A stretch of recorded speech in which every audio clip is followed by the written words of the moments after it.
तो आज का हमारा जो टॉपिक है वो है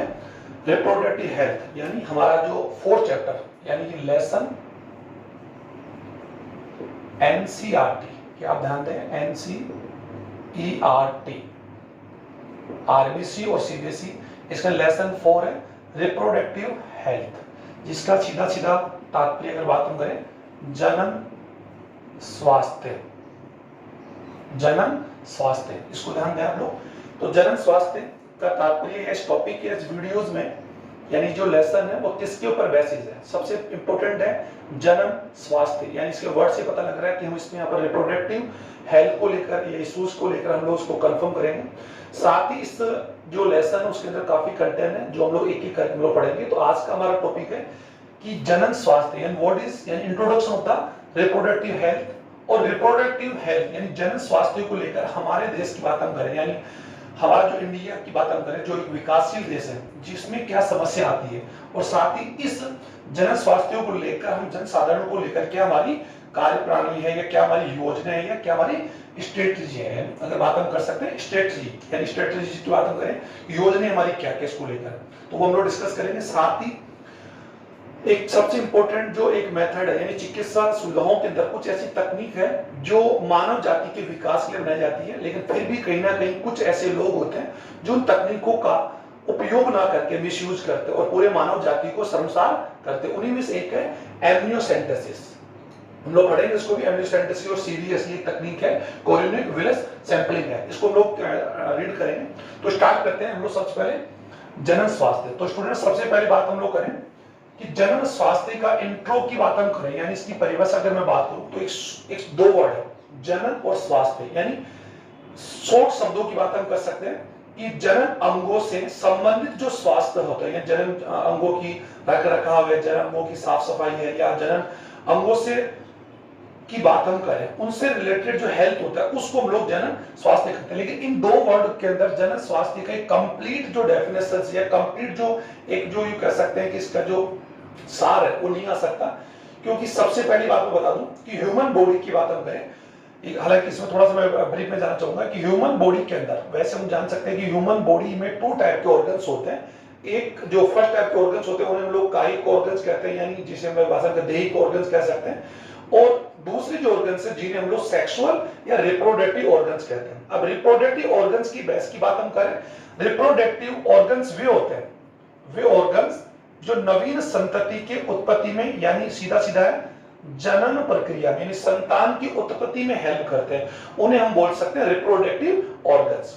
लेकिन रिप्रोडक्टिव जो ऑर्गन्स होते हैं वो मेल और फीमेल अलग टाइप होते हैं। लेकिन सबसे बड़ी समस्या ये आती है कि हमारी बॉडी के अंदर हम रिप्रोडक्टिव जो ऑर्गन्स हैं या रिप्रोडक्टिव से संबंधित जो भी एस्पेक्ट्स हैं या उसके पहलू होते हैं, उनको लेकर हम लोग प्रॉपर वे में घर के अंदर, समाज में या सोसाइटी में हम एक प्रकार से जागरूक नहीं है या खुलकर बात नहीं कर सकते। यही कारण है कि कभी कभार जननांगों से संबंधित कई से डिजीज होती है, जिन्हें हम लोग एचडी डिजीज बोल सकते हैं, गुप्त रोग बोल सकते हैं, या यू कर सकते हैं कि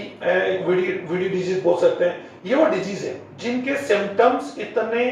प्रारंभ के अंदर इतने धीरे होते हैं या इतने स्पष्ट नहीं होते हैं, और धीरे धीरे इतने जल्दी फैल जाते हैं जिसकी वजह से इनका इलाज संभव नहीं हो पाता। और सबसे बड़ा कारण ये है कि आज अगर भारत में युवा वर्ग की बात हम करें या किशोर अवस्था की बात हम करें, तो किशोर अवस्था और वयस अवस्था में इस प्रकार के रोग सबसे ज्यादा यू कह सकते हैं इफेक्टेड होते हैं। और शर्म की वजह से, या फिर अवेयरनेस की कमी से, एजुकेशन की कमी से, या मेडिकल फैसिलिटीज की सुविधाओं की वजह से, आर्थिक प्रॉब्लम की वजह से वो खुलकर अपने पेरेंट्स से या डॉक्टर से उसको लेकर बात नहीं कर पाते हैं, और वो डिजीज इतनी गंभीर हो जाती है कि उसके साथ साथ वो, उसका परिवार और पूरी सोसाइटी उससे सफर करती है। जैसे एड्स आपने सुना होगा, सेप्सिस है, सुजाक है, हर्निस है, हेपेटाइटिस, कई से डिजीज है जो व्यक्तियों के लिए जानलेवा होती है। और आज भारत की बात हम करें 15 to 19 या 15 to 24 एज में जो सबसे ज्यादा जो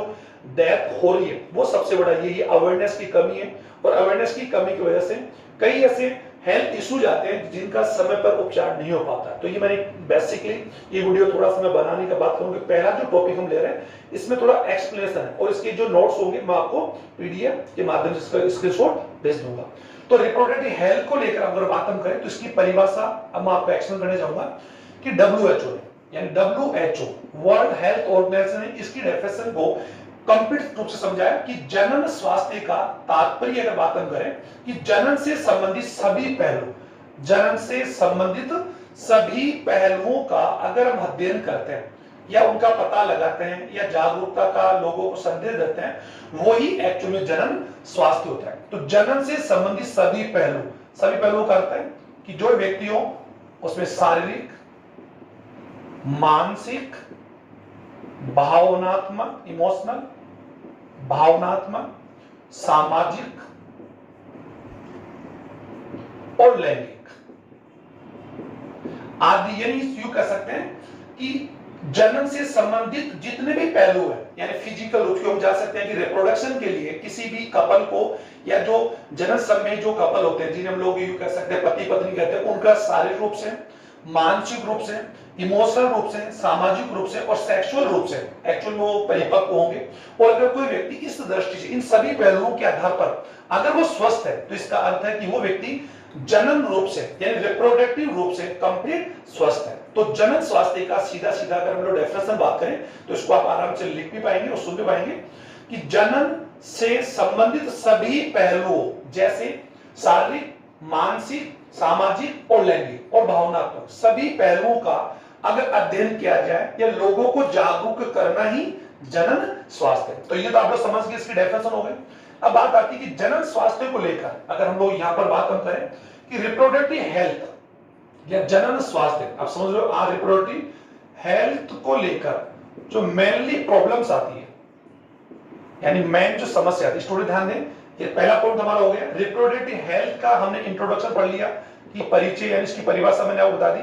अब बात है सेकंड क्वेश्चन हो सकता है कि रिप्रोडक्टिव हेल्थ क्या है और इससे रिलेटेड क्या क्या समस्याएं हैं, यानी भारत के अंदर जनन स्वास्थ्य को लेकर अगर बात हम कर लोगों को जागरूकता या यूं कह सकते हैं इसको हम लोग पूरा प्रॉपर नहीं कर पा रहे हैं, तो इसका सबसे मेन कारण क्या है, इससे समस्याएं क्या है और उन समस्याओं का निराकरण के लिए हमने क्या क्या योजनाएं बनाई, यानी क्या क्या हमारी स्ट्रेटजी है, यानी क्या क्या हमारी स्ट्रेटजी यानी योजनाएं हैं और उन योजनाओं को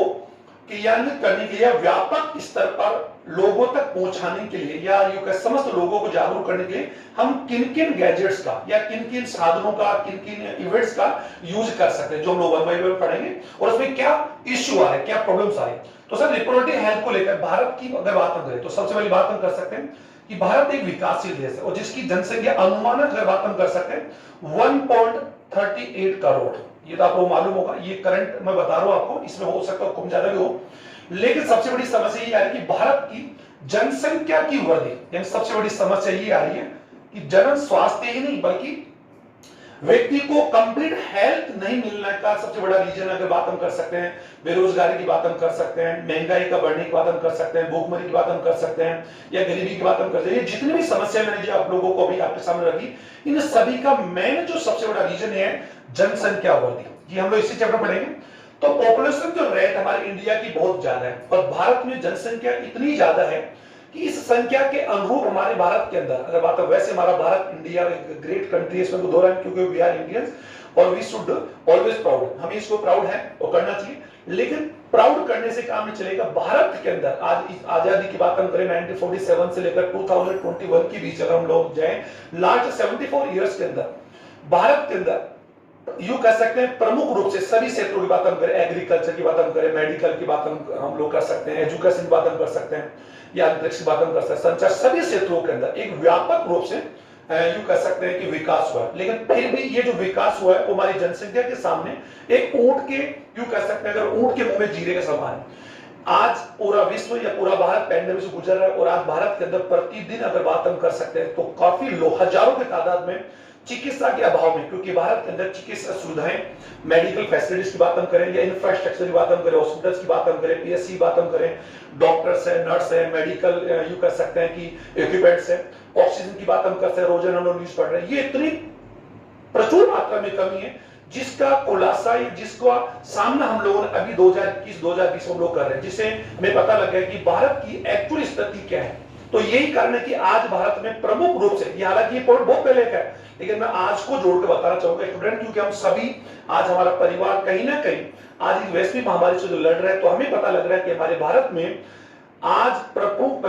सभी व्यक्तियों को, खासतौर पर गांव की बात हम करें, शहर की बात हम करें, किसी भी व्यक्ति को आज यूं कह सकते हैं कि प्रॉपर तरीके से मेडिकल फैसिलिटी नहीं मिल पा रही, क्योंकि इतनी तादाद में डॉक्टर्स नहीं है, नर्स नहीं है, ऑक्सीजन सिलेंडर्स नहीं है, या मेडिकल यू कैसे पैरासिटामोल की बात हम करें, एंटीबायोटिक या इंजेक्शन से ये प्रॉपर नहीं, वैक्सीनेशन नहीं हो पा रहा। तो यही सबसे बड़ा कारण है कि जनरल स्वास्थ्य में भी या हेल्थ में सबसे बड़ा इशू अगर कोई है तो जनसंख्या वृद्धि, और जनसंख्या वृद्धि इतनी ज्यादा है जिसकी वजह से सभी व्यक्तियों तक प्रॉपर तरीके से ना तो उन तक मेडिकल फैसिलिटीज पहुंचाई जा सकती है, जिसकी वजह से इनके अभाव में, डॉक्टर्स के अभाव में या गवर्नमेंट हॉस्पिटल की कमी की वजह से, और आर्थिक जो प्राइवेट हॉस्पिटल अगर है भी माना जा रहा है बहुत ज्यादा महंगे है, जिसकी वजह से एक आम आदमी मिडिल क्लास व्यक्ति अपनी समस्या को लेकर उन हॉस्पिटल्स में नहीं जा पा रहा, जिससे वो कई प्रकार की बीमारियों से ग्रसित हो रहा, जिनमें से एक ही बीमारी है जनरल हेल्थ है।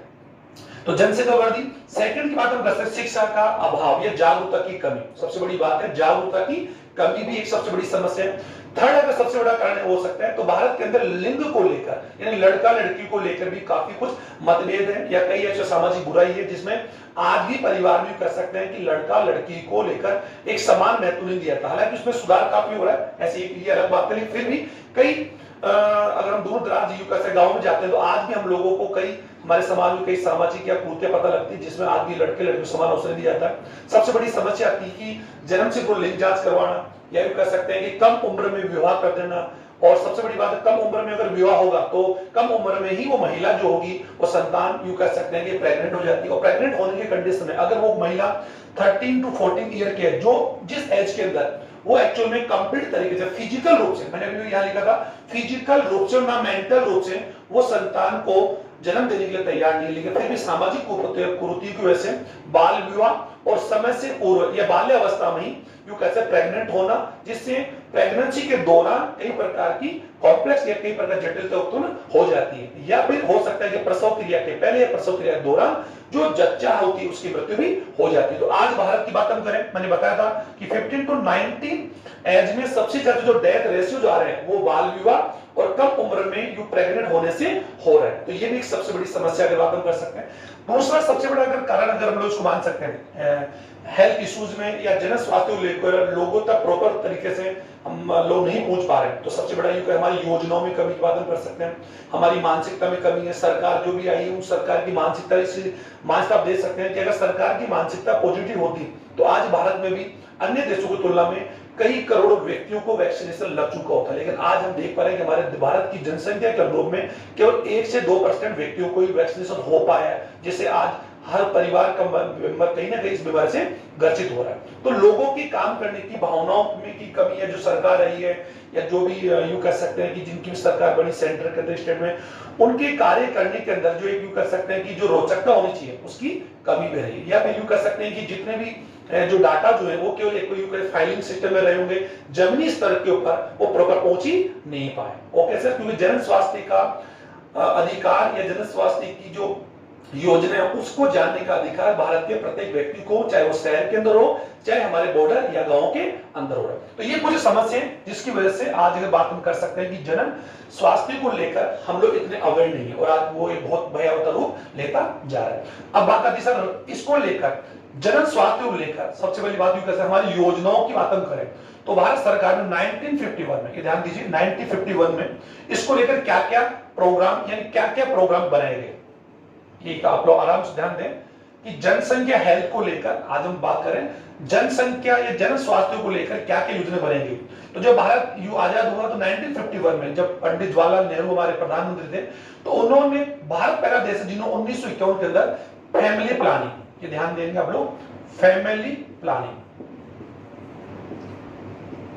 यानी परिवार नियोजन, यानी परिवार नियोजन एक योजना है जिसका प्रमुख उद्देश्य यही था कि जनसंख्या को कंट्रोल करना या जनन दर को कम करना। लेकिन उस समय हमारा मेन फोकस केवल क्या था कि जनसंख्या या जन्म दर को कम करके जनसंख्या को नियंत्रण करना। लेकिन धीरे धीरे इन योजनाओं के अंदर काफी कुछ चेंज किया गया, उसको लेकर कई प्रकार की योजना बनेगी, और उसको लेकर यूं कह सकते हैं कि गवर्नमेंट और एनजीओ, नॉन एनजीओ आप जानते होंगे नॉन गवर्नमेंट ऑर्गेनाइजेशन, गैर सरकारी संगठनों ने मिलकर इसको जनसंख्या नियंत्रण को लेकर कई प्लानिंग और कई योजनाएं और कई स्ट्रेटेजी बने जिस पर काम भी चल रहा है, जिनमें से अगर बात करूं शिक्षा को बढ़ावा है, बालिग शिक्षा को बढ़ावा देना, ये काफी योजना, ऐसा नहीं बोलूंगा कि योजनाएं भारत के अंदर योजनाएं बिल्कुल ही कारगर नहीं, ऐसा भी नहीं कहूंगा, लेकिन मेडिकल फैसिलिटीज की बात हम करें, रोजगार की बात हम लोग कर सकते हैं, या यूं कह सकते हैं कि गरीबी की बात हम कर सकते हैं, महंगाई में वृद्धि की बात हम कर सकते हैं। ये हमारा एक बहुत बड़ा इशू है और उसका सबसे बड़ा रीजन है जनसंख्या वृद्धि, जो बहुत ज्यादा है, जिसको लेकर लोग तो फैमिली प्लानिंग बनाए गए। और इसी परिवार नियोजन, परिवार इसका उद्देश्य केवल क्या था, जनसंख्या नियंत्रण। ये स्टूडेंट इसको आप आराम समझें, लेकिन धीरे धीरे इसी प्रोग्राम को या इसी कार्यक्रम को आगे जाकर चेंज कर दिया। इसमें कुछ योजनाओं जोड़ा गया और कुछ उद्देश्य और कुछ पहलुओं को और जोड़ा गया। और इसका मेन कारण हो गया कि जनसंख्या नियंत्रण के साथ साथ इन कार्यक्रमों में जनसाधारण को जागरूक करने के लिए बाल, यूं कह सकते हैं कि शिशु मृत्यु दर में और मातृ मृत्यु दर में कमी करना, बालकों का पोषण है, गर्भवती महिलाओं का पोषण है, गर्भवती के दौरान क्या क्या रख रखाव रखा जाना चाहिए, गर्भवती प्रसव क्रिया के बाद में टीकाकरण कौन सा होना चाहिए, और प्रसव क्रिया के बाद के अंदर जच्चा और बच्चे का स्वास्थ्य का देखभाल कैसे किया जाना चाहिए, उनके पोषण को लेकर क्या क्या दवाइयां, क्या क्या पोषक तत्वों की आवश्यकता पड़ती है, और कौन से रोगों को टीकाकरण किया जाना चाहिए। इन सभी कार्यक्रमों को जोड़ा गया। जन स्वास्थ्य जैसे सगर्भता प्रेगनेंसी क्या होती है, एमटीपी क्या होती है, गर्भपात क्या होता है, ऋतु रजिस्ट्राव क्या होता है, यौन शिक्षा क्या होती है, इन सभी पहलुओं को जोड़ा गया। तो ये एक बड़ी योजना जुड़कर इसी का आगे जगह नाम हो गया इसी योजना का आरसीएच। ये ध्यान देंगे आप लोग, आरसीएच यानी ध्यान देंगे आप लोग रिप्रोडक्टिव चाइल्ड हेल्थ प्रोग्राम। इसको आप लोग ध्यान दें, ये प्रश्न आ सकता है कि यू कैसे फैमिली प्लानिंग यानी परिवार नियोजन। और सर ये एक वो वर्ड है जिसको लेकर पहले अगर बात हम कर सकते हैं, अगर हम लोग हमारे स्कूलिंग टाइम की बात हम करें तो आज के 20-30 साल पहले अगर बात हम कर सकते हैं, तो फैमिली प्लानिंग को लेकर मतलब कि पति पत्नी आपस में अपने माता पिता या सास ससुर के सामने लड़के लड़कियों को लेकर बात नहीं कर पाती। इतनी हेजिटेशन हमारे देश में रही। और मैं मानता हूं कि हेजिटेशन संस्कृति हमारी कल्चर है, जिसमें शर्म है, लाज है, लिहाज है, अच्छी बात है। लेकिन जब हेल्थ इशू आता है और उस हेल्थ इशू का प्रभाव उस पूरी फैमिली पर और पूरे परिवार, पूरे समाज पर पड़ता है, तो ऐसी लाज और लिहाज ना रखकर हम लोगों को एक कदम आगे आकर अपने स्वास्थ्य को बेहतर बनाने का प्रयास करना चाहिए। तो परिवार नियोजन योजना आगे जाकर रिप्रोडक्टिव, ध्यान देंगे, रिप्रोडक्टिव चाइल्ड हेल्थ प्रोग्राम यानी जनन बाल स्वास्थ्य कार्यक्रम इसका रखा गया। ध्यान दोगे आरसीएच, जिसका पूरा नाम आप समझ एक वापस सुन लेंगे, reproductive child health, child health program. Okay student, आप समझ पा रहे होंगे, रिप्रोडक्टिव चाइल्ड हेल्थ प्रोग्राम इसका रखा गया। और इसके दौरान कई योजनाओं को इसमें शामिल किया गया, जो मैंने बता दिया। अब इन्हीं योजनाओं में क्या क्या शामिल, अब वर्तमान के अंदर जन स्वास्थ्य को लेकर, जन स्वास्थ्य एक व्यापक विषय हो गया, जिसके अंदर सरकारी गैर सरकारी संगठनों मिलकर इसके लिए अलग अलग योजनाएं बनाई, अलग अलग इसके लिए कार्य क्षेत्र कई प्रकार के कह सकते हैं कि योजनाओं को इसमें जोड़ा गया और कई उद्देश्यों शामिल किया गया। और अब ये जाकर विश्वव्यापी यानी कैसे वैश्विक रूप से एक कार्यक्रम अपनाया जा रहा है, जिसके अंदर कई योजनाओं अगर बात हम कर सकते हैं। जब मैं बताऊं इसमें क्या क्या जोड़ा गया, सगर्भता प्रेगनेंसी क्या है, रज चक्र जिसको मेंस्ट्रुअल साइकिल क्या होता है, किशोर अवस्था में होने वाले लैंगिक मानसिक और शारीरिक जो परिवर्तन होते हैं उनको लेकर, जो किशोर किशोरियां होती हैं इनको लेकर यूं कह सकते हैं उनको अवेयर करना और उनके अंदर जो गलत भ्रांति होती है उनको दूर करना। साथ ही मैं बोलूंगा सेक्स एजुकेशन, ये ध्यान दोगे, सेक्स एजुकेशन यौन शिक्षा, ये भी मैं बताऊंगा, सेक्स एजुकेशन शामिल किया गया। प्रसव क्रिया यानी प्रसव पूर्व क्या क्या सावधानी रखी जानी चाहिए, प्रसव पूर्व यूं कैसे माता जो जच्चा होती है उसके हेल्थ का क्या क्या टीकाकरण लगना चाहिए, और प्रसव के बाद में जच्चा और बच्चे का हेल्थ, उसका आहार, उसका स्वास्थ्य क्या होना चाहिए। टीकाकरण को लेकर यानी कह सकते हैं कि जच्चा बच्चों को समय समय टीकाकरण को लेकर भी जागरूक किया जाता है। इसको लेकर भारत स्तर में कह सकते हैं एक नेशनल या पूरे देश स्तर पर टीकाकरण अभियान चलाया जाता है। जो डीपीटी की बात हम कर सकते हैं, बीसीजी की बात हम कर सकते हैं, पोलियो, ये कार्यक्रम उसमें जोड़ेंगे। तो जितने भी प्रोग्राम लोग जोड़ते हैं वो सभी इसी का एक पार्ट अगर बात हम कर सकते हैं, जिसका मेन उद्देश्य जनसंख्या नियंत्रण और भारत की यूं कह सकते हैं समस्त जो भावी पीढ़ी है और वर्तमान जो पीढ़ी है, यूं कह सकते हैं कि किशोर हैं, बालक हैं, युवा हैं, पति पत्नी हैं, या भावी जो पीढ़ी आने वाली है वो सभी जनन रूप से यानी जन स्वास्थ्य रूप से क्या हो, स्वस्थ हो, ताकि हमारे भावी जो समाज हो एक स्वस्थ समाज की उत्पत्ति हो सके। ये हमारे उसका उद्देश्य। तो इसको मैंने बता दिया आपको। अब इस योजना को क्रियान्वित करने के लिए यूके भारत सरकार, सरकारी गैर सरकारी संगठन है वो किनका यूज कर सकते हैं। सबसे पहला है लोगों को, जन साधारण को क्या करना, अवेयर करना, यानी जन साधारण को जागरूक करना। और मैं बता रहा हूं अवेयरनेस यानी उसको अवेयर करना। ओके, और अवेयरनेस सबसे बड़ी कमी है, जिसकी वजह से जागरूकता की अभाव की वजह से भी आज लोग प्रॉपर तरीके से किसी कार्य में बढ़ चढ़ के हिस्सा नहीं लेते, जिसके कोरोना भी एक एग्जाम्पल, जिसमें लोग आज भी कई दूसरा गांव के अंदर कोरोना को आज भी कोरोना की भयवत्ता को या कोरोना के सिम्टम को नहीं मान रहे और नजरअंदाज कर रहे हैं, जिसके परिणाम हम सबको बहुत ही बड़ा खतरनाक उठाना पड़ रहा है। तो जागरूक करना, और जागरूक करने के लिए ये जो टॉपिक्स है इनको बड़े पैमाने पर लोगों तक पहुंचाने के लिए हम लोग ऑडियो और वीडियो यानी श्रव्य दृश्य सामग्री का उपयोग करना, टीवी में प्रोग्राम अपनाना, मैसेजेस के माध्यम से, व्हाट्सएप के माध्यम से, ट्विटर के माध्यम से, या इसको लेकर लोगों तक दूर दराज तक योजनाओं को पहुंचाने के लिए हमें ऑडियो और वीडियो का यूज या संसाधनों का उपयोग करना चाहिए या किया जा रहा है, अगर बात हम कर सकते हैं तो। और थर्ड की बात हम कर सकते हैं, इसको इन योजनाओं को जोड़ने के लिए हम लोगों को बड़े जो फेमस लोग हैं, फिल्म स्टार्स हैं, स्पोर्ट्स हैं, पॉलिटिक मैन होते हैं, इन लोगों को जो आइडियल होते हैं लोगों को, उनको भी लाकर इसका ऐड करवाना चाहिए, ताकि सचिन तेंदुलकर, अगर बात अमिताभ बच्चन है,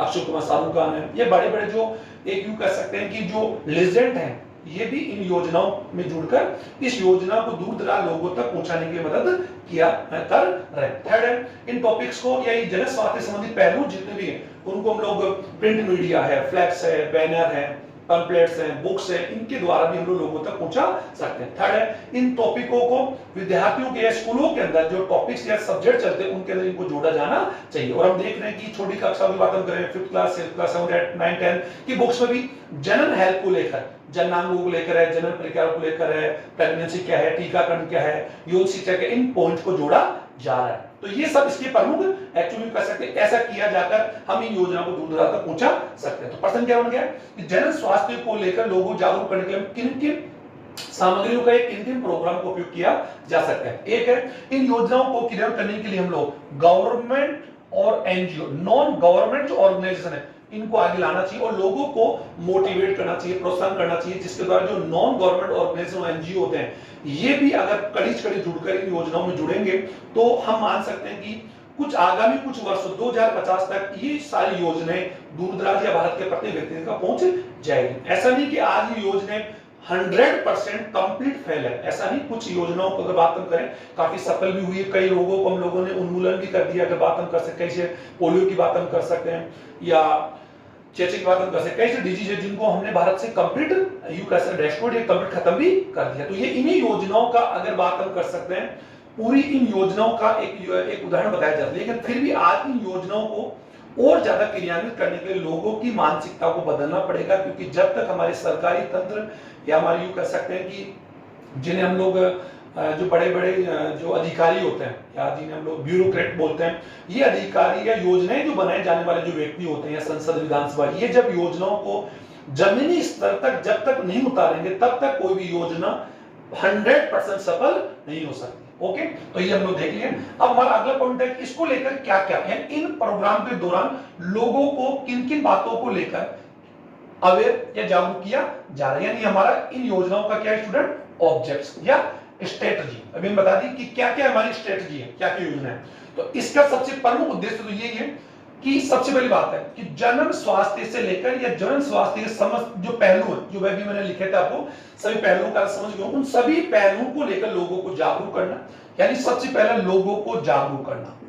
किसको लेकर, जनन से संबंधित सभी पहलू कि जनन क्या है, जननांग क्या होते हैं, किशोर अवस्था की बात हम करें, या यूं कह सकते हैं विद्यालयों में सेक्स एजुकेशन को, ये ध्यान दो, सेक्स एजुकेशन को अनिवार्य करके। तो ये पॉइंट बन रहा है, it is very important question और ये बार बार पढ़ जाता है हमेशा कि क्या विद्यालयों में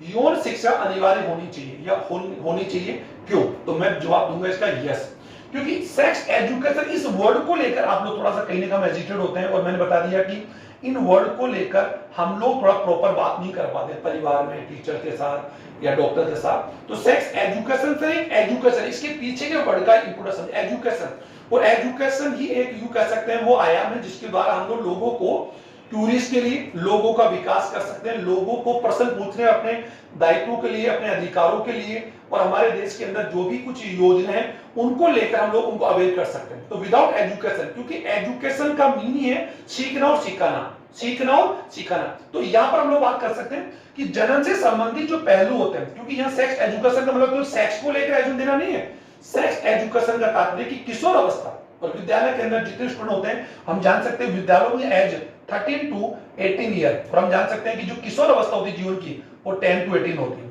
तो विद्यालयों में इसको एजुकेशन अनिवार्य क्यों करना चाहिए, ये सबसे इंपोर्टेंट है। कॉलेज में क्यों नहीं? क्योंकि कॉलेज में जो हमारा एज ग्रुप स्टडी करता है सब वो एडोलेंस की बात यूं कह सकते हैं टीनेज के एडोलेंस में आता है। तो अगर हमें किसी भी स्टूडेंट या समाज के किसी व्यक्ति को या समाज के किसी वर्ग को अगर हमें किसी बात को लेकर एजुकेट करना है, और वो एजुकेशन कौन सी? जनन। तो उसके लिए एक प्रॉपर जो पैलेस है वो कौन सा है? विद्यालय। क्योंकि विद्यालय में स्टडी करने वाला स्टूडेंट जो होता है वो 3 टू 8 होता है, और हम जान सकते जब वो 8 क्लास एंटर करता है, 8वीं कक्षा लेकर 12th कक्षा की बात हम कर सकते हैं, उस दौरान वो टीनेज फेज में आता है। तो किशोर अवस्था हमारे जीवन की सबसे ज्यादा एक परिवर्तनशील अवस्था है। इस अवस्था के दौरान होने वाले जितने भी परिवर्तन होते हैं, मानसिक है, शारीरिक है, भावनात्मक है, लैंगिक है, सामाजिक है, या जो मूड है, कई बार चेंज जो आते हैं, ये बता दूं आपको आगे टॉपिक आएगा। तो उनको लेकर उनके मन में हमेशा क्या स्थिति बनी रहती है? भ्रम होता है। स्टूडेंट्स को हमेशा भ्रम होता है, स्टूडेंट ध्यान दीजिए, मतलब भ्रम होता है उस वर्ग को। उन भ्रमों का या उन्हें यूं कह सकते हैं कि उन भ्रांतियों को दूर करने का सबसे अगर बेहतरीन कोई यूं कह सकते हैं आयाम हो सकता है तो वो है सेक्स एजुकेशन। और सेक्स एजुकेशन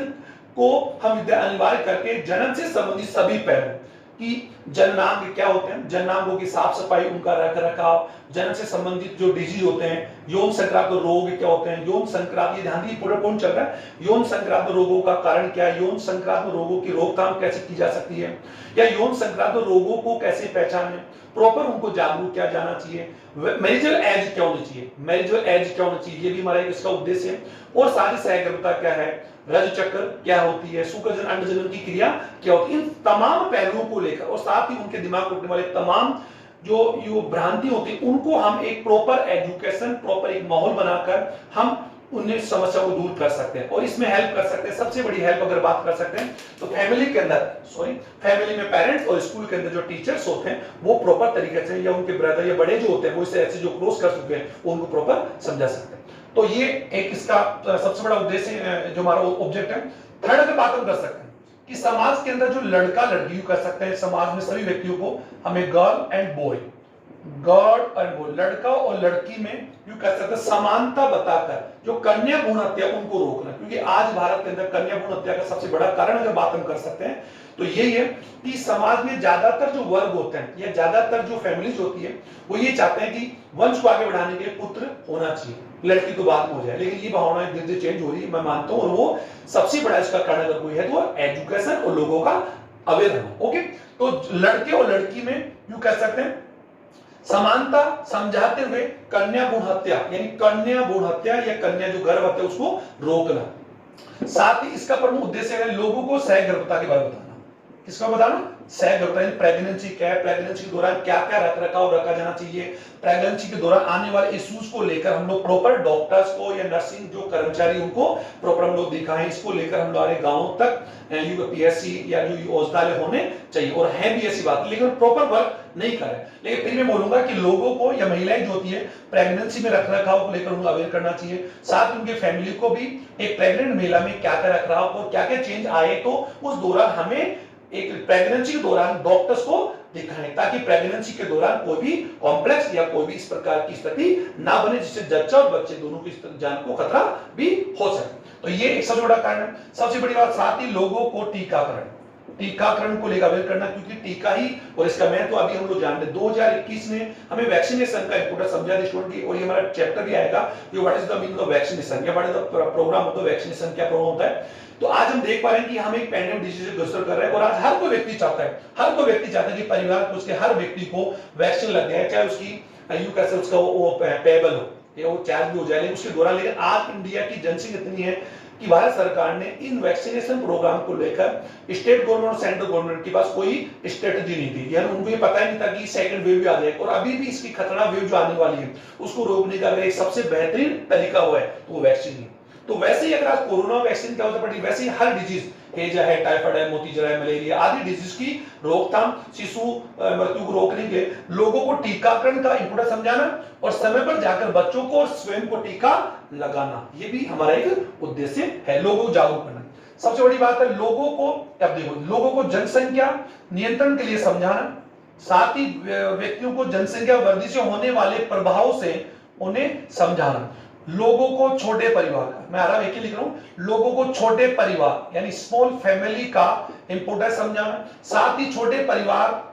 और बड़े परिवार के बीच जो अंतर समझाना, छोटे परिवार को लेकर हम दो हमारे दो और हम दो हमारे एक का नारा लोगों को मोटिवेट करना। आज युवा वर्ग अगर बात हम कर सकते इसको अपना भी रहे हैं, ऐसी बात नहीं, क्योंकि वो समझ गए कि परिवार जितना छोटा होगा तो कम आमदनी के अंदर भी अपने परिवार के सभी व्यक्तियों को प्रॉपर वे में एजुकेशन, एक प्रॉपर हेल्थ, प्रॉपर जो सुविधाएं हैं, प्रॉपर संसाधन है वो दे सकते हैं। क्योंकि आज जनसंख्या वृद्धि की वजह से ही लोगों को प्रॉपर तरीके से सभी को शिक्षा नहीं मिल पा रही, सभी को चिकित्सा नहीं मिल पा रही है, रोजगार नहीं मिल पा रहा, और यूं कर भूखमरी बढ़ रही है और गरीबी बढ़ रही है। तो ये सबसे बड़ा कारण है जनसंख्या वृद्धि। तो छोटे परिवार के इंपोर्टेंस समझाना और हम दो हमारे दो, ये मैंने लिखा, हम दो हमारे दो, ध्यान दोगे, हम दो हमारे दो का इंपोर्टेंस समझाना। परिवार के सभी लोगों को लड़का और लड़की का समान महत्व समझाना, क्योंकि अगर एक कोई भी दंपति जो, और ये खास तौर पर उनको जो मैरिजेबल एज है जिनकी, और साथ ही लोगों को मैरिजेबल एज यानी 18 और 21 यानी कह सकते हैं कि लड़की की एज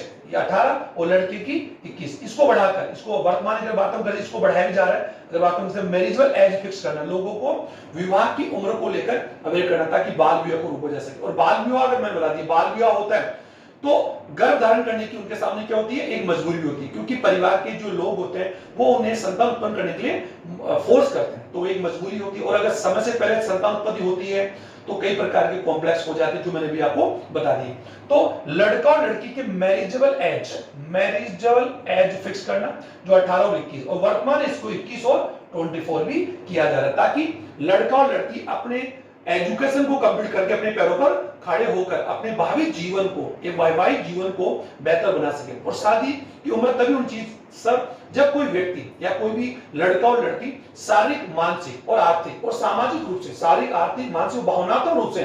परिवार या बच्चों की जिम्मेदारी लेने को जब यूं कह सकते हैं परिपक्व होते हैं, तभी मैरिज एज होनी चाहिए। ओके, तो ये भी इसका मेन इंपॉर्टेंट है। गर्भ धारण और साथ ही कह सकते हैं रज चक्कर में होने वाले, रज चक्कर के दौरान होने वाली अनियमितताएं, रज चक्कर क्या है, मेंस्ट्रुअल साइकिल क्या है, ये एक माहवारी है क्या, ये आवश्यक, इन सबसे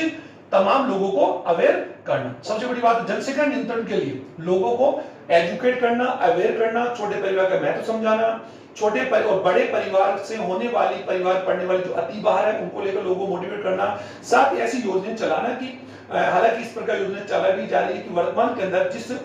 व्यक्ति की संतान 2 से ज्यादा है तो वो गवर्नमेंट जॉब नहीं जा सकता, और साथ ना ही वो किसी प्रकार के इलेक्शन या किसी भी प्रकार के चुनाव में खड़ा भी नहीं हो सकता। तो ये हमारे भारत सरकार की एक अच्छी योजना है, अच्छी बात है। लेकिन साथ ही लोगों को छोटे परिवार के इंपोर्टेंस समझाना, लड़का लड़की का समान महत्व समझाना, पुत्र चाह नहीं रखना, लड़का लड़की को समान अवसर देना, क्योंकि एक लड़का और लड़की दोनों ही वंश को आगे बढ़ाने के अंदर कारगर साबित होते हैं। हम मानते हैं कि लड़का ही वंश को बढ़ाता है, लेकिन अगर किसी परिवार के अंदर लड़का ही अगर माना जा रहा है कि लड़का वंश को बढ़ाया है, तो हम जानते हैं कि वंश को बढ़ाने के लिए उस लड़के का भविष्य में जब शादी नहीं होगी तो डेफिनेटली कहीं ना कहीं वंश आगे नहीं बढ़ेगा। और शादी तभी होगी जब समाज में लिंगानुपात संतुलित होगा। और लिंगानुपात घटना भी एक हमारा देश की समस्या है, जिसका हम आगे बढ़ेंगे कि लिंगानुपात का मतलब है प्रति 1000 पुरुषों में महिलाओं की संख्या। तो आज भारत की बात हम कर सकते हैं तो ये 933 के आसपास है, कहीं ना कहीं बात हम कर हरियाणा चंडीगढ़ में तो ये रेशोल भी कम 872 के आसपास है। तो ये सबसे बड़ा समस्या दिखाया जा रहा है, क्योंकि कन्या भ्रूण को घर में मार दिया जाता है, और वो सबसे बड़ा कारण क्या होता है, वंश को आगे बढ़ाने की चाह। देखो वो भूल जाते हैं, वो लालची, वो लोग, ये असामाजिक लोग भूल जाते हैं कि पुत्र की प्राप्ति के बाद में उस पुत्र की शादी के बिना क्या वंश आगे बढ़ा सकता है क्या, और शादी कब नहीं होगी, जब समाज के लड़कियों की संख्या ही कम होगी, तो ऐसे में शादी नहीं होगी तो वंश कैसे बढ़ेगा। तो वंश बढ़ाने के लिए लड़का और लड़की दोनों जो दंपति के अंदर जो दोनों पर्याय है, टू व्हीलर की बात हम कर सकते, दोनों आवश्यक है। तो ये मैं बता दिया, और साथ ही टीका को लेकर इंपोर्टेंट बताना, रक्षकों को लेकर बता दी, और साथ ही जनसंख्या नियंत्रण को लेकर गर्भ निरोधक, यार कौन ज्यादा बढ़ा जा रहा है, गर्भ निरोधक जो उपाय है उनको लेकर लोगों को अवेयर करना कि किन किन उपाय या किन किन साधनों का उपयोग करके हम जनसंख्या को रोक सकते हैं। तो ये कुछ आंकड़े मैं बता रहा हूं आपको, अगर बात हम कर सकते हैं कि जनसंख्या नियंत्रण के लिए बेहतरीन गर्भ निरोधक जो कॉन्ट्रासेप्टिव जो साधन से उनका यूज करने के लिए लोगों को मोटिवेट करना, ताकि वो एक है, साथ ही कर सकते हैं कि यौन संबंधी रोगों को लेकर अवेयर होना, उनका निराकरण करना, उनकी रोकथाम कैसे की जा सकती है, ये किस प्रकार फैलते हैं, समय पर इनका इलाज करवाना और यूं कैसे हेजिटेशन को दूर करके उस रोग का समय रहते इलाज करवाना। और साथ ही जो किशोर होते हैं, स्कूल के जो किशोर टीनेजर्स होते हैं, उनको यौन संबंधित जो गलत अवसाद आते हैं उनको लेकर भी समझाना और उन्हें गलत रास्ते से सही रास्ते पर लेकर आने का प्रयास करना। तो ये हमारा इसका एक उद्देश्य, ये मैंने बता दी। अब बात आती है, अभी तो बहुत लंबा पॉइंट हो जाएगा। अब हम लोग एम्नियोसेंटेसिस, ये अगर बात हम करें इस वीडियो को अगर मैं इसी में कंप्लीट कर लूं तो इसमें ध्यान दीजिए कि वर्तमान के अंदर कुछ ऐसी बेहतरीन चिकित्सा जो टेक्निक्स है, मेडिकल टेक्निक्स है, जो मानव समाज या मानव समुदाय को यूं कह सकते हैं कि सुविधा और उसके कई प्रकार के रोगों के निराकरण के लिए अपनाई जाती है, जिनमें से एक है एम्नियोसेंटेसिस। स्टूडेंट ध्यान दें, इट इज वेरी इंपॉर्टेंट। देखो इसमें एक क्वेश्चन क्या क्या बनेगा वो मैं बता दिया कि क्या विद्यालय में यौन शिक्षा अनिवार्य है क्या, तो बता जवाब इसका क्यों, तो आप लोगों ने कारण बता दिया कि इन कारणों से यौन शिक्षा अनिवार्य होनी चाहिए, क्योंकि यौन शिक्षा केवल जनन से संबंधित नहीं, जनन से संबंधित सभी पहलू जिसमें मैंने बता दिया, सामाजिक, मानसिक, आर्थिक है, भावनात्मक है, लैंगिक है, सहगर्भता की बात हम कर सकते हैं, रज चक्र को लेकर बात हम कर सकते हैं, जनसंख्या वृद्धि है, गर्भ निरोधक उपाय क्या है, टीकाकरण क्या होती है, प्रेगनेंसी के दौरान क्या रख रखा होता है, प्रेगनेंसी के बाद में क्या है, हाँ माता को प्रेगनेंसी के बाद में शिशु को स्तनपान करने के लिए मोटिवेट करना, क्योंकि स्तनपान को लेकर भी कई महिलाओं को लेकर अवेयरनेस की कमी होती है। तो टीकाकरण जैसे आवश्यक वैसे ही प्रसव क्रिया के बाद में, प्रसव क्रिया के 1 घंटे से लेकर अगले 6 महीने तक स्तनपान आवश्यक है। तो ये सभी अवेयरनेस, और महिला को और जच्चे को किन किन खुराकों की, किन किन पोषक तत्वों की आवश्यकता होती है, उसका क्या न्यूट्रिशन होगा, कब कब उनको खाना दिया जाना चाहिए, सारी प्रॉपर इसी जनन स्वास्थ्य के पहलू में शामिल किए गए। ओके, अब बात आती है उल्ब भेदन। इसको ध्यान दें, उल्ब भेदन। उल्ब भेदन का दूसरा नाम है एम्नियोसेंटेसिस। इसको बहुत प्रो समझिए, मैंने एक डायग्राम बना रखा है, आप काफी देर से देख रहे होंगे। यूं कह सकते हैं ये मानव मादा यानी प्रेग्नेंट महिला और एक प्रेग्नेंट महिला का यूट्रस, ओके, यूट्रस ये वैसा है ना, ओके, ये हम लोग इसको लेकर बाहर डिस्कस, और ये एक्चुअली यहां पर कौन है, फीटस, फीटल या फीटल कर्व है, ये हम लोग जान सकते हैं, ये नाभिक रज्जु है और एक प्लेसेंटा। तो यहां पर एक यूं कह सकते हैं एक प्रेग्नेंट महिला के एक गर्भ को दिखाया गया। अब बात आती है उल्ब भेदन, एम्नियोसेंटेसिस क्या है, इसके नाम से आ रहा है उल्ब भेदन। तो इसमें इतना समझाऊंगा, उल्ब भेदन का तात्पर्य क्या होता है। जो जब भी कोई महिला प्रेग्नेंट होती है तो प्रेगनेंसी हमेशा महिला कहां धारण करती है, यूट्रस में, जिसे हम बोल सकते हैं गर्भाशय या फिर बच्चादानी, गर्भाशय। और मानव में जो गर्भाशय होता है, ये मैं आगे बढ़ेंगे, सिंप्लेक्स प्रकार होता है, सिंप्लेक्स। सिंप्लेक्स का मतलब है कि दोनों के गर्भाशय कंप्लीट जुड़कर एक होते हैं, simplex. We will read further, या हालांकि अपने थर्ड जो चैप्टर इसके पहले वाला, इसके वीडियोस हमने बना भी लिए, लेकिन फिर भी प्रॉब्लम आ रही है तो हम उसको एक बार वापस देख लेंगे। यूट्रस, अब जब कोई महिला प्रेग्नेंट होती है तो प्रेगनेंसी के दौरान यानी गर्भाशय यानी किसी मादा के, और गर्भाशय हमेशा उसके अंदर होता है लोअर एब्डोमेन, ये तो कॉमन सी बात है, उधर गुहा का जो नीचे का भाग होता है वहां पर यूट्रस होता है, और यूट्रस लोअर एब्डोमेन के अंदर इंटरनल रिप्रोडक्टिव ऑर्गन है, फीमेल, ओके। तो जब कोई महिला प्रेग्नेंट होती है तो यूं कह सकते हैं कि गर्भस्थ जो शिशु है या विकसित जो विकास जो शिशु है उसमें होने वाले किसी आनुवंशिक विकृति, आनुवंशिक विकृति मतलब आनुवंशिक रोग है, उपापचय विकृति, आनुवंशिक रोग है, जीनों से या गुणसूत्र से होने वाले कई जन्मजात रोग है। उन जन्मजात रोगों का इस भ्रूण के जन्म से पहले ही अगर हम पता लगा लें, यानी विकसित विकासशील भ्रूण में होने वाली या पाए जाने वाली आनुवंशिक विकृतियां, हीमोफीलिया, वर्णांधता, या फिर Turner syndrome, Patau syndrome, Jacob syndrome, Klinefelter syndrome, ये कई डिजीज है अगर हम लोग पढ़ेंगे। इन विकृतियों का पता लगाना, और साथ ही कई प्रकार की उपापचय, उपापचय का अर्थ है कि इसकी बॉडी की जो सेल्स में कई प्रकार के एंजाइम्स, कई प्रकार के प्रोटीन, कई प्रकार हार्मोन्स होते हैं, उनसे भी कोई विकृति तो नहीं है। अगर यूं कह सकते हैं, अगर हम लोग फिनाइलकीटोन्यूरिया की बात हम कर सकते हैं, ग्लाइकोसूरिया की बात हम कर सकते हैं, ये कई से डिजीज है। इन डिजीज का पता लगाकर समय रहते हुए इस गर्भ का उपचार करें ताकि होने वाला जो बच्चा हो वो कैसा हो, स्वस्थ हो। और अगर उसके अंदर कोई ऐसा डिजीज हो जिसके रहने से जच्चा और बच्चा दोनों के जीवन खतरा है, तो ऐसी कंडीशन में हम इस शिशु का या इस गर्भ शिशु का जिसका जन्म भी हुआ नहीं है, तो जन्म पूर्व हम इसका क्या कर सकते हैं, गर्भपात, अबॉर्शन भी कर सकते हैं। अब अबॉर्शन तो इलीगल है, तो मैं बता दूंगा ऐसी कंडीशन के अंदर, ऐसी विशेष चिकित्सीय कंडीशन के दौरान जिसमें गर्भस्थ शिशु और मां दोनों की जान का खतरा है। तो ऐसी कंडीशन में हम लोग जच्चा जो मां होती है उसकी जान को बचाते हैं, और जो गर्भस्थ जो फीटस होता है उसको अबॉर्शन करके जानबूझ के उसको क्या करते हैं, रिमूव कर देते हैं। तो ऐसा किया जनरल यू कैसे इलीगली बल्कि लीगल, लेकिन इन परिस्थितियों में, बाकी कंडीशंस में नहीं है, वो भी पढ़ेंगे। तो अब इसके लिए हम लोग क्या कर सकते हैं, इसके लिए एक जांच तकनीक है। उल भेदन तकनीक का सबसे मूल उद्देश्य क्या है, इसको आराम से समझें। इसका मूल उद्देश्य यही है सर कि गर्भस्थ शिशु, किसी महिला या किसी गर्भस्थ मादा या गर्भस्थ मादा की गर्भाशय की उल्ब हुआ, यानी ये फीटस है, ये तो आप देख पा रहे हैं, ये तो गर्भाशय दिखाई दे रहा होगा, ये तो गर्भाशय बोल है, आप ओके स्टूडेंट, ये वैजाना, ये गर्भाशय और आगे वैजाना। और ये जो आप देख रहे हैं, ये गर्भस्थ फीटस के चारों ओर एक यू कह सकते हैं एक क्या कैविटी, ध्यान दो। और ये कैविटी भी कहां पर है, यूट्रस कैविटी में, ये तो आप समझ पा रहे होंगे। इस कैविटी का नाम है एमनियन, आराम समझिए, एमनियन कैविटी, जिसका नाम है उल्ब गुहा। इस उल्ब गुहा के अंदर ये जो विकसित या जो डेवलप्ड जो शिशु हो रहा है, डेवलप्ड जो यू फीटस है, गर्भ है, गर्भ, आप समझ पा रहे हैं, इसके शरीर की या इसकी कुछ एम्ब्रियोनिक, क्या एम्ब्रियोनिक झिल्लियां पाई जाती हैं। एम्ब्रियोनिक झिल्लियां में जो गर्भ के दौरान बनती है, एलेंटोइस है, एमनियन है, कोरियन है, योग से बता दूंगा, ये बनती है। तो ये कोशिकाएं इस तरह में, इस तरह, इसमें एक तरल होता है जिसका नाम उल्ब तरल, उल्ब यानी एमनियन फ्लूइड, हिंदी समझे आप आराम से। इस उल्ब तरल के अंदर इस फीटस की एम्ब्रियोनिक कोशिकाएं और कायिक कोशिकाएं पाई जाती है। तो इस तकनीक में क्या करते हैं, बहुत सिंपल तरीका है। उल्ब भेदन का मतलब होता है, इस तकनीक क्या होता है कि गर्भस्थ शिशु में सबसे पहले इस तकनीक, और मैं तकनीक रेगुलर कर रहा हूं कि इस टेक्निक में करते हैं क्या, सबसे पहले क्या करते हैं कि गर्भस्थ जो मादा है उस मादा का हम लोग क्या करते हैं, अल्ट्रासोनोग्राफी, यूएसजी, अल्ट्रासोनोग्राफी। और अल्ट्रासोनोग्राफी भी उल्ब भेदन की तरह एक बेहतरीन चिकित्सा सुविधा है, जिसका भी आज यूज भी है और मिसयूज भी है, और मिसयूज मैं बता दूंगा दोनों का। अल्ट्रासाउंड तकनीक के द्वारा सबसे पहले गर्भस्थ यू कह सकते हैं कि जो डेवलप्ड जो एम्ब्रियो फीटस है उसकी स्थिति का पता लगाना,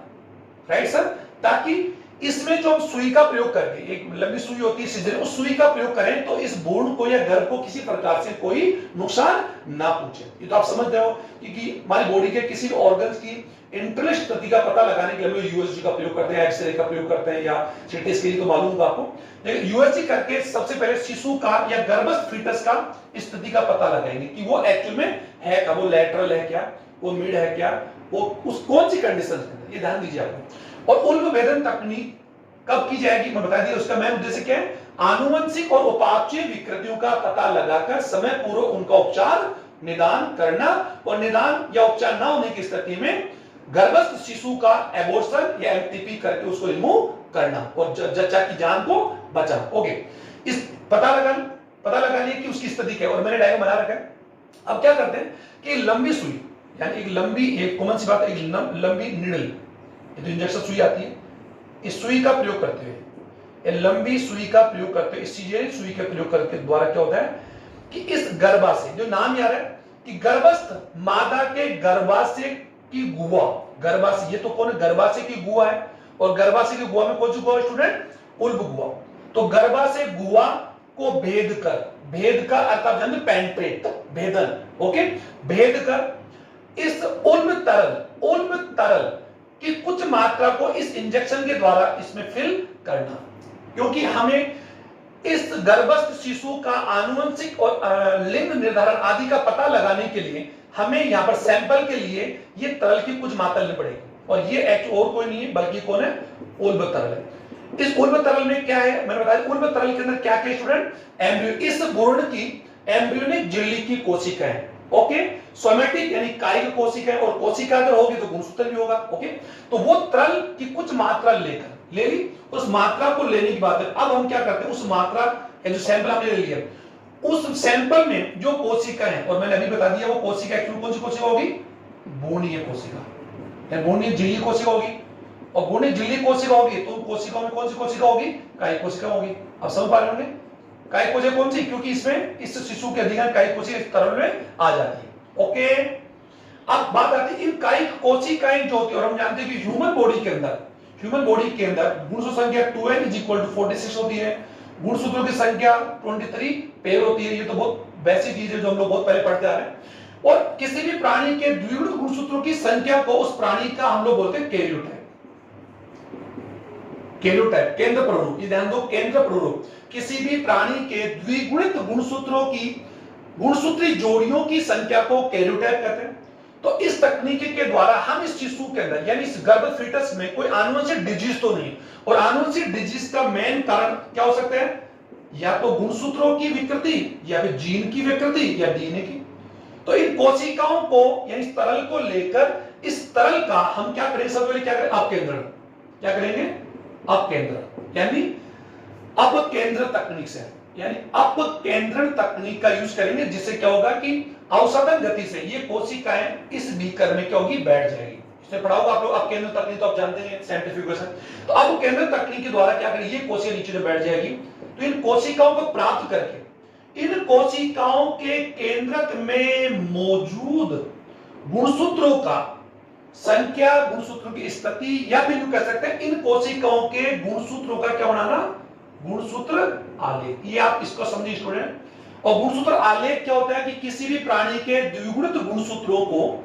लंबाई के घटते क्रम में अगर हम अरेंज करके जो डायग्राम या जो मैप बनाते हैं, उससे हम लोग इडियोग्राम या गुणसूत्र आलेख कहते हैं। और मानव के गुणसूत्र आलेख में कितनी गुणसूत्र जोड़ियां होंगी स्टूडेंट, 23 होगी।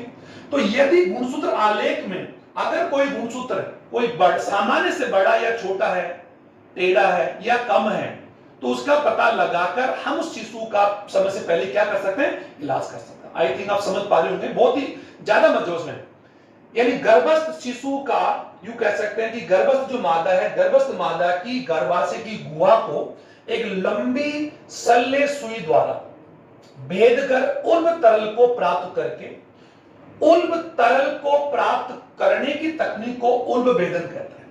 ओके, इस तकनीक का मेन उद्देश्य क्या था कि इस उल्ब तरल में उपस्थित भ्रूणीय झिल्ली कोशिका और काइटिक कोशिकाएं जो इस शिशु की है, इस फीटस की है, इसको शिशु नहीं बोलेंगे, फीटस बोलेंगे। अभी तो पहले एम्ब्रियो बोलते हैं, फिर फीटस, और जन्म के बाद में हम इसको शिशु बोलते हैं। अब बात आती है कि इन कोशिकाओं का अपकेंद्रण करके कोशिका प्राप्त करेंगे, और कोशिकाओं में उस शिशु की क्या प्राप्त करेंगे, कैरियोटाइप। और कैरियोटाइप हम जानते हैं, ह्यूमन का कैरियोटाइप हम जानते इतना होता है। और किसी प्राणी के गुणसूत्रों की संख्या, संरचना, आकार, आकृति, भुजानुपात, घनत्व, जीन संख्या या जीनोम, सबका पता अगर लगा लें, अगर वो सब कुछ एक प्रकार से क्या होना चाहिए, नॉर्मल है, यानी जो होना चाहिए, क्योंकि हर किसी ना किसी, हर गुणसूत्र के किसी ना किसी में हर कोई ना कोई मेजरमेंट सेट होता है, ये तो आपको मालूम होगा। तो अगर वो सभी गुणसूत्र, डीएनए, जीन, स्थिति, भुजानुपात अगर सब कुछ नॉर्मल है, जो एक होना चाहिए, तो डेफिनेटली ये शिशु कौन सा है, इन नॉर्मल बेबी होगा। साथ ही इन कोशिकाओं के द्वारा हमें ये पता लग जाएगा, क्योंकि कैरियोटाइप अगर होगा तो 44 प्लस XX या फिर 44 प्लस XY। तो इस उल्बेधन तकनीक के द्वारा इन कोशिकाओं का कैरियोटाइप या गुणसूत्र आलेख बनाकर ना केवल गुणसूत्र आनुवंशिक विकृति, क्योंकि आनुवंशिक विकृति किससे होगी, गुणसूत्रों से, गुणसूत्रों की संख्या घटने और बढ़ने से, गुणसूत्रों की संरचना में परिवर्तन होने से, जीन उत्परिवर्तन, जो भी आप समझ पा रहे होंगे। तो वो हमने जब पता किया, तो ये जो गर्भ शिशु होगा या तो ये होगा जो 44 का, क्या हो 22 जोड़ी और एक जोड़ी है। अगर ये है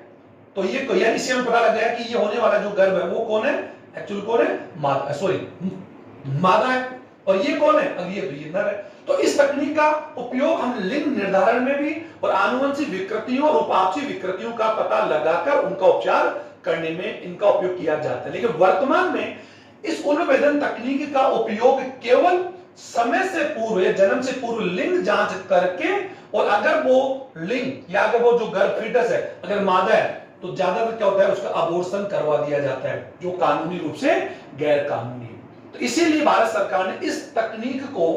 एक्ट में क्या कर दिया, बैन कर दिया। लेकिन फिर भी मैं बोलूंगा कि चिकित्सा सुविधाओं में बेहतरीन सुविधाओं के लिए उल्बेधन तकनीक को कंप्लीट बैन नहीं करना चाहिए, क्योंकि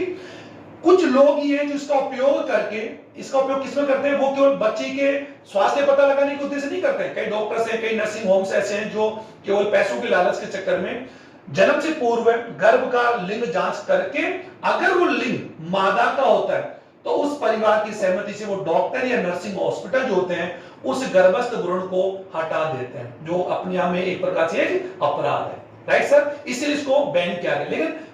100% बैन नहीं किया जाना चाहिए, क्योंकि अगर इसको 100% बैन कर दिया जाएगा तो गर्भस्थ शिशु की आनुवंशिक विकृति और उपापचय विकृतियों का पता हम नहीं लगा पाएंगे। तो प्रश्न आता है कि उल्ब भेदन क्या है? उल्ब भेदन का महत्व तो क्या है? एक तो मैंने बता दिया महत्व यानी सिग्निफिकेंस बता दिया लिंग निर्धारण में, तो लिंग निर्धारण करना गैर कानूनी लेकिन लिंग निर्धारण में इसका उपयोग किया जाता है। शिशु की स्थिति का पता लगाने में, शिशु की आनुवंशिक विकृतियों का पता लगाने में कि उसमें कोई आनुवंशिक डिजीज तो नहीं है, उपापचय विकृतियों का पता लगाने में कि कोई प्रोटीन या एंजाइम्स होने वाली कोई डिसऑर्डर तो नहीं है, वो पता लगाने में इनका उपयोग किया जाता है। साथ ही अगर कोई विकृति बहुत गंभीर है और जच्चक के बच्चे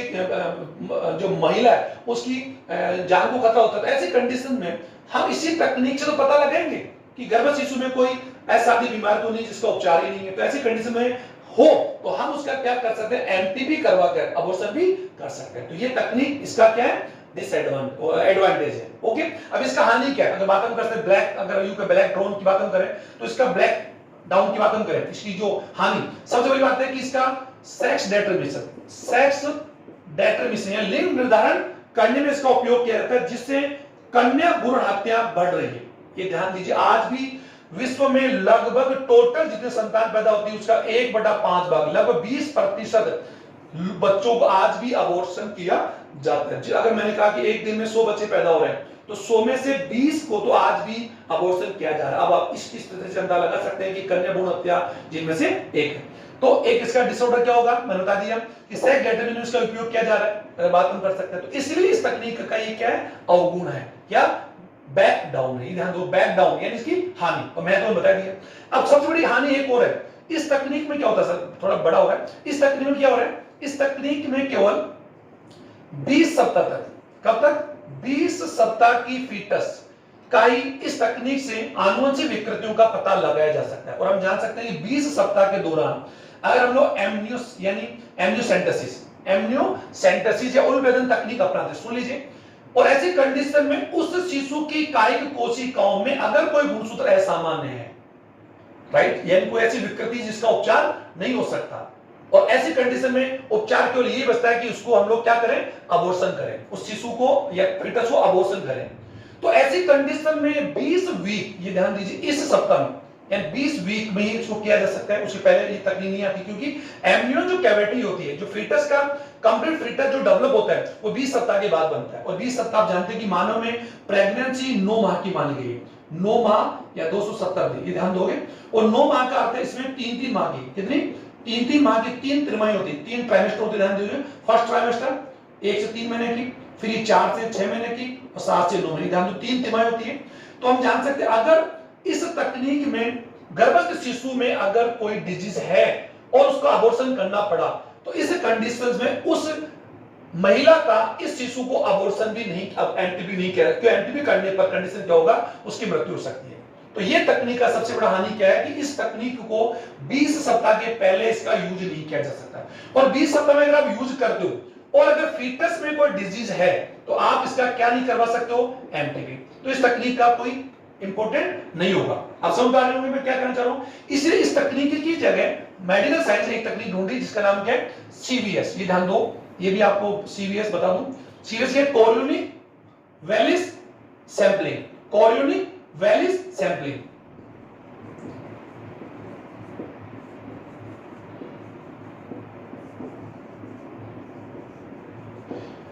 कोरियोनिक वेलिस सैंपलिंग ये तकनीक उल्बेधन जैसी है। इस तकनीक के द्वारा सेम वही, इस तकनीक के द्वारा क्या होता है कि सुई के द्वारा इसका यूज ना करके क्या होता है कि मानव मादा का जो गर्भाशय यानी मानव मादा के गर्भाशय का जो नीचे का भाग होता है उसको बोल सकते हैं गर्भाशय गिरवा, यानी बोलते हैं सर्विक्स। क्या बोलते हैं? गर्भाशय गिरवा। और गर्भाशय गिरवा करंट होती है, अगर कॉमन सी बात यहां पर हम देख, गर्भाशय गिरवा करंट होती है वेजाइना। ओके, और वेजाइना बात बोलती है वेजाइनल ओपनिंग। तो इसमें क्या होता है कि इसमें गर्भस्थ शिशु के चारों तरफ जो उल्ब तरल है, पहली बात तो इस तकनीक का यूज 8 से 10 सप्ताह में किया जा सकता है, जिससे अगर कोई ऐसा बीमारी हो भी और उसका इलाज ना होने की कंडीशन में हम उस कंडीशन में उस बच्चे का अबॉर्शन भी कर सकते हैं। समझ आ गया आपकी उस मादा का? लेकिन अबॉर्शन कब करेंगे? जब उस शिशु में ऐसा बीमारी से उस बच्चे की या उस मदर की लाइफ को खतरा हो, तभी ये लीगल होगा। अगर ऐसी कंडीशन में अगर आप उसका ये सोच रहे हैं कि ये मादा भ्रूण है और हम उसका अबॉर्शन कर देंगे तो सही इलीगल है। इसको लेकर हम बात, कानून बन चुका है, इसको लेकर हम बात सकते हैं कि एमपीपी एक्ट है 1971, जिसके तहत जुर्माना और सजा दोनों का प्रावधान। ये अलग बात है कि आज भी बैकडोर से काफी हमारे इंडिया से पूरे देशों के अंदर आज भी कन्या भ्रूण हत्या को या अबॉर्शन एक इलीगल तरीके से अपनाया जा रहा है। चलो अब बात आती है 8 से 10 सप्ताह में इस तकनीक का उपयोग करके हम गर्भस्थ शिशु की बीमारी का पता लगाकर हम उसका उपचार भी कर सकते हैं और उपचार ना होने की स्थिति में अबॉर्शन भी किया जा सकता है। इसलिए it is the better than the amniocentesis. ये ध्यान दोगे आप? Okay sir. इस तकनीक में क्या करते हैं? कैथेटर,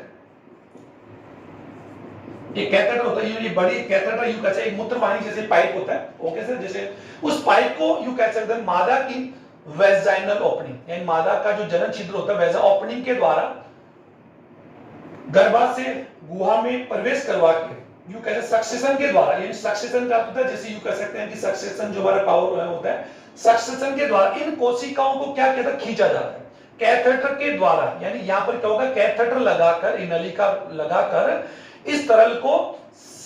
खींचा जाता है, जिसे अधिक संख्या में कोशिकाएं प्राप्त होती है और उन कोशिकाओं का कैरियोटाइप और गुणसूत्र आलेख बनाकर हम उस गर्भ की स्थिति का पता लगाकर समय पर उपचार कर सकते हैं। तो इसमें किसका यूज करेंगे? कैथेटर का यूज करेंगे। और कैथेटर अपने आप यूज कैसे? एक नलिका जैसी संरचना होती है, जो वैक्यूम आप जानते हो कि वैक्यूम क्लीनर होता है, तो वैसे ही सक्सेशन लगाकर हम कैथेटर लगाकर, और कैथेटर का प्रयोग करने के लिए हम यहाँ सुई का प्रयोग नहीं करेंगे, क्योंकि इस तकनीक को और है कि सुई को से इस गर्भस्थ शिशु को या गर्भ फीटस को नुकसान का खतरा भी रहता है, जिस तकनीक में नहीं होता है। तो स्टूडेंट ये थोड़ा वीडियो थोड़ा बड़ा बन गया, अपेक्षा करूंगा कि ये आप अपनी बुक में